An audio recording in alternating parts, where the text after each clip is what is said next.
Hi guys, how's it going? Someone asked for a little update on the 27 amp hour 72 volt battery. So obviously it's not in there at the moment, as you can see. Guy come back, was having a few issues with it. It wasn't fully charged and stuff. So the guy come back yesterday, we put it in, it was fully charged. He'd opened it all up, checked all the cells and everything, it was absolutely fine. Yes, we fully charged it, we put it in, and yeah, it absolutely ripped. It was reading 81.4 on there, so I'm hoping to possibly charge it up to more towards 84. But yeah, so to fit the 27 amp hour battery in, I took the Brandon approach. I've cut a few tabs off, so you can see this tab here at the top. I've actually cut them off both sides because the battery actually pushes out a little bit. And what I've done is I cut the lugs off the back of the plastic just so it didn't push into the battery as well. So I cut that. These down here, I mean, you can see they're still a little bit bent up and stuff, but these I actually just managed to bend out of the way and bend them back again, and they've been fine. So we've got bottom fixing points there. So yeah, the battery does fit. What we did find though, very tight to put the controller in, very tight. Obviously this is on standard plastics. We've not got any, so I know obviously some of the other guys like Brandon and stuff have done the CRF 50 plastic, which allows a lot of room above here with the plastics to mount the controller. What I done though, so it does actually, this controller does actually fit in the top of here, but you just can't put it in where we really struggled to get it anywhere in or near when the battery was in, because the battery comes right up here. So what I done is cut the bike. We just literally, so the support, this, I mean, this is the 1300 watt frame and bike originally, so it's slightly different to the 1500 watt, but we literally just cut out this bracket here, which held the old original 1300 watt controller. So it just enabled us to slide the ETM controller into the bike this way. Obviously I did have a little look before I cut it. We can see that this is going to support it across here as well. It is just literally a tab to support the controller, the old original controller, and I literally just bent this up a little bit, and then it sort of just, I mean, it's obviously, you can see it in a minute, but then you just sort of slot it in that way. It comes in like that, and we're able to then sort of push it up into the top of the bike like that, and it just sits under the original plastics nice. So just give it a little push down on the plastics, or like screw the plastic down to the tank, I suppose, and then yeah, so and then it gives that under there for the battery, and these just push up like this, and it all just sits under there quite nicely, to be fair. So yeah, that's how we managed to do that and get that in. The battery arrives, he's taken the battery back. He did, if you see my original picture, he wrapped it in blue, and then when we had a few issues of it dropping out, when he took it back, I said, can you wrap it in the black stuff please, because the blue stuff looks like it's from China. I know they're all Chinese, but it looks cheap, sorry I should say, and the black wrapping looks more professional. So yeah, he's doing that. He was just waiting for it to arrive. He's going to shrink wrap it in black. He just come up with duct tape on it yesterday, obviously, which actually looked alright, to be fair. Yeah, just to get it in, make sure it's working, absolutely flying. But yeah, that's pretty much how we did that, and it all still works. I've obviously been a bit of an animal with these, and sort of, yeah, sort of just forced the screws into them. They do hold and they are in there, but wasn't ideal. I should have taken a bit more time with them. But yeah, this, what I've done with this, so you just cable tied it together. And what we do to hold the battery in, just the original, I don't know if you guys can see that, but the original clips or the hooks, just we clip that on there. It goes around the battery, around this way, then hooks round, and then I'll just hook it back in and hook it onto that one, and it just sort of holds the battery in. Just double D the foam you can see laying around on the floor. Just pack the bottom of this out with foam and just like sort of pack some of the edges and stuff. Pack behind these on both sides. You can see obviously here the screw comes through on here. There is room, it doesn't actually touch the battery, but I've still packed them anyway. But yeah, that's it guys, really. That's how you fit it in. Well, that's how I've fitted it in. The wiring is a bit of a mess when you get it in there, so it's something that I'm gonna have to take some time with, and yeah, I'll have to neaten the wiring up, get it all nice and neat. But yes, it's a beast, it's an absolute animal. There it is. I hope that video helps, to get a 27 amp hour battery in there, 72 volt at any future point. Yeah, also just a quick one, what I've ordered as well, we've got a buckled back and front wheel. I had to change an inner tube on that little 10-inch tyre yesterday. I do not recommend it on the 10-inch tyres for anybody. It was extremely difficult. So what I did, my plans in the original case were to upgrade the wheels. Obviously, so we bought the 1300, not the 1500. So bought a new rear swing arm, because the 12-inch wheel does not fit in there. You can see where I've butchered the wheel trying to get the tyre on and off there. Yeah, so sorry about that guys. Yeah, the 12-inch wheel, if you've got the 1300, ours is the mxr1300 over here, 1300 watt motor.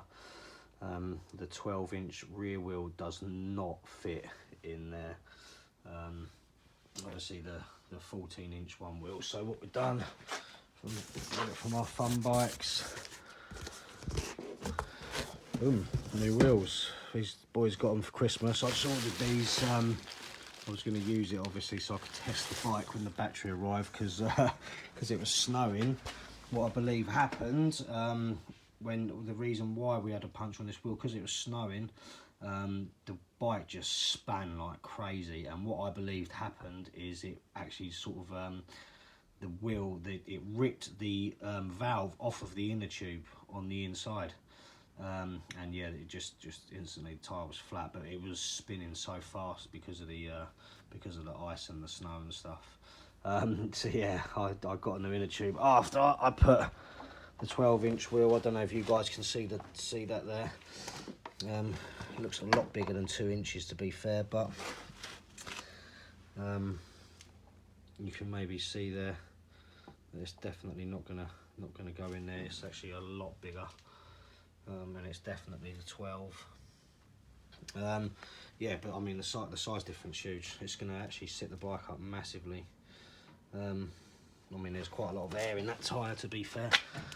But yeah, I don't know, if I was just trying to see if I can get a bit of better footage. I bought the boy, sorry, Santa's got the boy a action cam as well for Christmas, so we'll be able to get some good footage with the thing on his helmet and stuff. Obviously I might be able to do some better videos for you as well, get some better shots of stuff. But I don't know if you can see that. That's obviously the original 10-inch wheel, which I don't recommend changing an inner tube on. And then you got the 12-inch right there, which is, the comparison is huge. That is about where the original bolt goes through there, and you can see here, like it just, yeah, it's just a monster of a wheel compared to these little ones here. So yeah, so the 12-inch wheel does not fit the 1300s. Also, what I didn't order, which I should have done, is another chain. So I've had to order the chain as well, thinking that the chain would be bigger on this one. But there's obviously the front wheel, and then there is the swing arm, the new rear swing arm as well.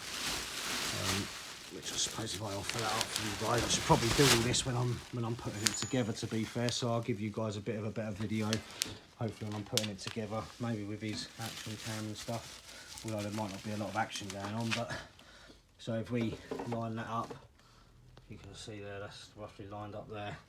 Then you can see here how much further past it comes. It's definitely the extra 2 inches there. which allows for obviously the larger wheel. So the chain would be so tight on the tensioner, it would probably end up snapping the chain, so I've ordered a new chain. One thing I haven't done though, and haven't checked, is I'm pretty sure the rear shock on the 1500 is slightly larger as well. I'm not 100%, but I'm pretty sure it may be, because I know the upgrade shocks you get, I think they 250, 255 eye to eye, and this on the 1300, this rear shock here on the 1300, I believe I've measured it at about 230 or 235, I can't remember exactly, eye to eye on the rear shock. So that might be something else I have to order as well. They're only 40 quid off funbikes, but I will probably go with the upgraded D&M rear shock, which I like. I see a few videos about you guys with the stands as well on the chat. Not sure, because the wheels are going to be bigger if the bike will lean over. I don't know if the 1500 and the 1300 share the same stand. I would assume they would. So yeah, we'll have to spy that one out as well, see what happens there. But it all looks, all the arms at the top here and stuff, like where this all lines up, all looks reasonably similar from there to there. So I'm thinking that the shock will be the same. Let's quickly put this back in there. There's the 14-inch front wheel. So yeah, this hope the boy's a good boy for the next couple of days, so we can get this stuff for Christmas, so Dad can enjoy the bike, enjoy the ride, I suppose. And then it's the decisions. I'd love another one myself, a 1500, but it's getting to the stage now where I think I might just have to be the KTM 65, and then the EMX kit would be amazing. I would love the EMX kit. Yeah, wow, I would love the EMX kit. Got a 27 amp hour battery that'll fit it. So yeah, I suppose that's a bonus once you start buying these things. And like, the battery was expensive with the charger, not gonna lie, but once you start buying these things, I suppose you've got them, really, ain't you? You've got a massive battery now, 72 watt battery, which will fit other bikes. I'd love to have put an EMX kit on this 125 here. Taking my time just rebuilding this. I've changed, I know this is off topic, but changed all the bushings and bearings and stuff in it. New piston ring. Yeah, I bought this for an absolute bargain, but I would have loved to have put a motor in this, to be fair. Yeah, it would have been amazing. But yeah, that's it guys, that's a little update. Sorry it's a massively long video, but that's how I fitted the 27 amp hour battery in there. Just a little bit of cutting, a little bit of manoeuvring, and yeah, it's all good. Got the new charging port in there with the new cables as well. The new charger actually screws on to that as well, so it doesn't pull out and start sparking for whatever reason. Yeah, that's it guys. So I had a little go. It's too fast for the boy, but you learn. Yeah, it's amazing. Cheers guys, speak soon, peace out.